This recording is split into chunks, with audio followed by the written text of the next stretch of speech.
세상을 완전히 새로운 시각으로 볼 준비가 됐나요? 그러길 바래요. 왜냐하면 여러분을 놀래켜 드릴 테니까요.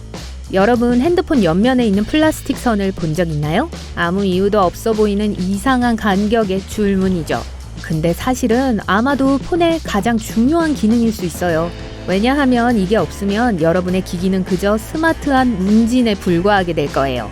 이것들은 안테나 선으로 폰을 무선으로 유지해줘요. 들고 다니는 폰, 블루투스, 그리고 와이파이 신호인 전자파는 금속을 통과할 수 없는데 이건 폰의 외부 케이스의 대부분을 차지하죠. 앞쪽에 있는 유리 패널 또한 그 전자파를 느리게 해요. 마치 문 앞의 경호원이 폰에서 대부분의 신호가 들어오거나 나가는 걸 막는 것과 같죠. 저 그런 클럽에 가봤어요. 어쨌든 그 뜻은 전화도 안 되고 문자도 안 되고 냉장고에 달걀 하나와 한때 라자냐였을지도 모를 것을 빼고는 아무것도 없을 때 야식 배달도 못 시킨다는 뜻이죠. 그 작은 플라스틱 조각 띠들은 같은 전자파가 원하는 대로 오고 갈 수 있게 해줘요. 그래서 여러분이 친구에게 전화를 할 수 있고 택시를 호출하고 새벽 3시까지 온라인 매칭 게임을 할 수 있는 거예요. 일하러 일찍 일어나야 하는 거 아니에요? 드디어 침대에서 비틀거리며 일어났을 때 민망할 수 있는 상황을 피하기 위해 다음 아이템을 올바르게 사용하고 있는지 꼭 확인하세요. 지퍼는 본래 클라스프 락커로 1851년 특허를 받았는데 1930년대까진 널리 사용되지 않았어요. 지금은 가방부터 청바지에 이르기까지 모든 것에 달려있죠. 그리고 완벽하지 않아요. 중간에 걸리기도 하죠. 살이 찝히기도 하고요. 우리 모두 바지 지퍼가 잘 올려지길 거부하면 어떻게 되는지 알죠? 다행히도 이건 피할 수 있어요. 대부분의 지퍼에는 잠금 장치가 내장되어 있어요. 지퍼가 아래로 향하고 지퍼 이빨에 평평하게 고정되면 잠금 장치가 걸리고 지퍼는 닫힌 상태를 유지해요. 이걸 학교 다닐 때 알았더라면. 대부분의 청바지에 있는 저 금속 리벳은 어떤가요? 저건 디자인적인 선택 그 이상이에요. 이것들은 주머니 모서리나 천 밑부분과 같이 가장 많은 압박을 받는 곳을 보호하기 위해 추가되었어요. 리벳은 작업 중에 천이 늘어나거나 당겨질 때에도 천을 함께 고정해주죠. 옷에 대해 이야기가 나와서 말인데 청바지 앞쪽에 있는 작은 5번째 주머니에 대해 궁금해 본 적 있나요? 우선 이건 사실 5번째 주머니가 아니에요. 원래는 청바지는 앞에 있는 작은 걸 포함해 4개의 주머니로 만들어졌었죠. 5번째 주머니는 사실 1901년에 청바지에 추가된 왼쪽 뒷주머니예요. 근데 작은 주머니는 옛날에는 중요했어요. 카우보이들은 목장으로 말을 타고 다닐 때 회중시계를 안전하게 보관할 필요가 있었어요. 이야! 그 주머니가 시계를 보호해주면서도 편했었죠. 그러고 나서 사람들은 그게 청바지에 없으면 이상하게 보일 정도로 익숙해져 갔어요. 또 오래된 다른 이상한 유래로 몇몇 맨투맨의 앞부분에 있는 V자 스티치가 있어요.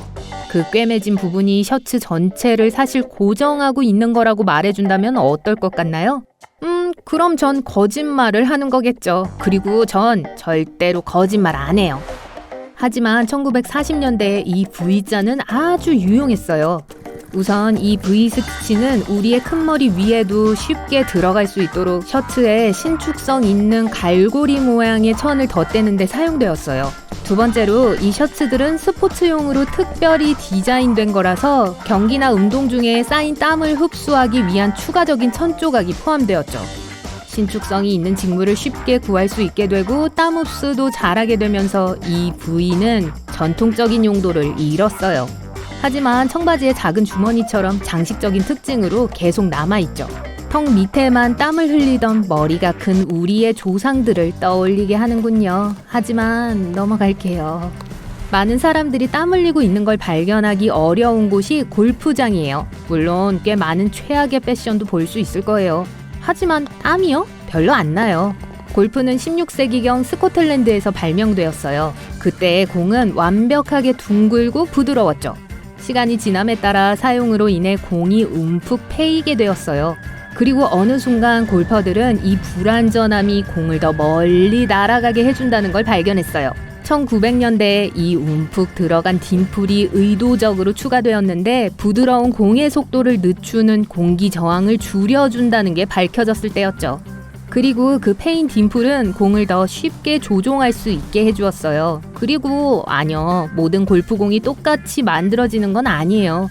딤플의 수는 300개에서 500개일 수도 있고 그중 한 회사는 1000개 이상의 딤플이 있는 공을 생산하기도 하죠.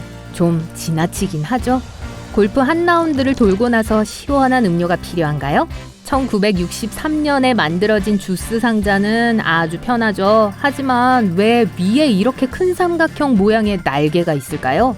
이 들여 올려지는 날개는 손잡이 역할을 해요. 이건 여러분이 실수로 가득 찬 주스통을 짜서 가장 좋아하는 티셔츠나 새로운 소파 같은 곳에 주스를 쏟는 걸 막아줘요. 이제 골프를 다 했으면 2개의 수직 구멍이 있는 가죽 다이아몬드 패치가 있는 배낭을 들어요. 이건 흔히 래쉬탭이라고 불리지만 전 다른 이름인 돼지코라고 부르는 게 훨씬 더 좋아요. 제 말은 진짜로 그렇게 생겼잖아요. 여러분은 보통 여행객이나 등산객이 쓰는 가방에서 이 돼지코를 볼 수 있어요. 다이아몬드는 이들이 운반해야 하는 여분의 장비를 묻는 곳이에요. 부츠, 조리기구 또는 침낭과 같은 걸 말이죠. 하지만 이 래쉬탭은 작은 배낭에서 더 흔해지고 있어요. 과거에 있던 것이지만 그만큼 유용해요. 다음에 체육관에 갈 때 냄새나는 신발을 다른 옷가지들과 떨어뜨려 놓고 싶다면 여기에 매달아 보세요. 자, 여러분은 훌륭한 운전자일 거라고 확신해요. 하지만 몇 년 동안 여러분은 아마도 눈 바로 앞에서 중요한 안전 기능을 소홀히 해왔을 겁니다. 저 백미러의 하단 중앙에 작은 탭이 있어요. 이제 이걸 사용할 때예요. 이걸 앞으로 당기면 거울은 낮 모드가 되어 차 뒤에 있는 모든 것들을 더 잘 반영해요. 탭을 뒤로 넘기면 전체 상황이 야간 모드로 바뀌어요. 이렇게 하면 뒤에 있는 헤드라이트의 밝기가 감소하면서 보다 안전한 주행이 가능해져요. 또 다른 멋진 차 팁이요. 만약 친구로부터 빌리거나 렌트를 하거나 또는 분재용 화초에 대한 기억을 갖고 있다면 자동차에는 여러분에게 기름 탱크가 어느 쪽에 있는지 알려주는 편리한 표시기가 있어요. 왼쪽 또는 오른쪽을 가리키고 있는 주유기 아이콘 옆에 있는 작은 화살표예요. 화살표가 가리키는 곳에서 기름 탱크를 찾을 수 있어요. 여러분이 기억해야 할 게 하나 더 줄었네요. 좋아요, 식료품점으로 갑시다. 일반 쇼핑카트에는 여러분이 간과했을지도 모르는 유용한 기능이 있어요. 카트는 일반적으로 종종 유아용 시트 뒤에 금속 프레임에 고리가 포함되어 있어요. 여러분이 식료품을 포장할 때 달걀이나 빵과 같이 깨지기 쉽거나 찌그러질 수 있는 물건들을 이 고리에 거세요. 이제 저 거대한 수박을 카트에 던져 넣어도 아무런 피해를 입지 않죠. 나중에 식료품 짐을 내릴 때 여러분 자신을 위해 저 비닐랩 한 상자를 갖고 오세요. 비닐랩이 서로 붙고 튜브가 통째로 나오지 않고는 펴지는 게 불가능한 저거요. 상자의 양끝을 확인하면 밀어 넣어야 할 작은 탭이 보일 거예요. 이게 롤을 제자리에 고정하는 데 도움을 줘서 소란 피우지 않고 랩을 꺼낼 수 있어요. 알루미늄 호일 상자에도 이런 탭이 있어요. 이제 저 비닐랩을 쓸 수 있게 되었으니 이 멋진 팁을 써보세요. 저 바나나 한 다발을 분리하고 각 줄기를 랩으로 싸세요. 줄기는 에틸렌이라고 불리는 가스를 방출해요. 이게 바나나의 다른 부분에 도달하면 과일을 익게 해서 갈변이 되죠. 줄기를 감싸면 바나나가 더 오래 갈 거예요. 그리고 부엌에 있으니까 오늘 아침에 마시던 커피를 데우는 게 좋을 것 같아요. 그냥 위에 생긴 더러운 층만 건지세요. 그건 먹지 마시고요. 물론 전자레인지를 열면서 문에 있는 유리 안에 이상한 검은 그물망이 있는 걸 볼 수 있을 거예요. 이 망은 유리를 통과하는 방사선을 막아주도록 설계됐어요. 우리가 아까 이야기했던 전자파처럼 방사선은 금속을 통과할 수 없어요. 이 망은 여러분의 음식을 데우는 걸 돕기 위해 모든 걸 안전하게 안에 보관해줘요. 고마워, 과아가. 그리고 그 커피 말이에요. 손잡이 크기가 머그컵이 사실 얼마를 담을 수 있는지를 결정하는 데 도움이 된다는 걸 알고 있었나요? 손가락이 여러분을 안내하도록 할게요. 만약 두 손가락을 손잡이에 끼워 넣을 수 있다면 머그컵은 236ml 또는 계량컵 하나예요. 손가락 3개요? 300ml 또는 1.25컵이에요. 손가락 4개는요? 355ml 또는 1.5컵이에요. 꽤 멋지죠?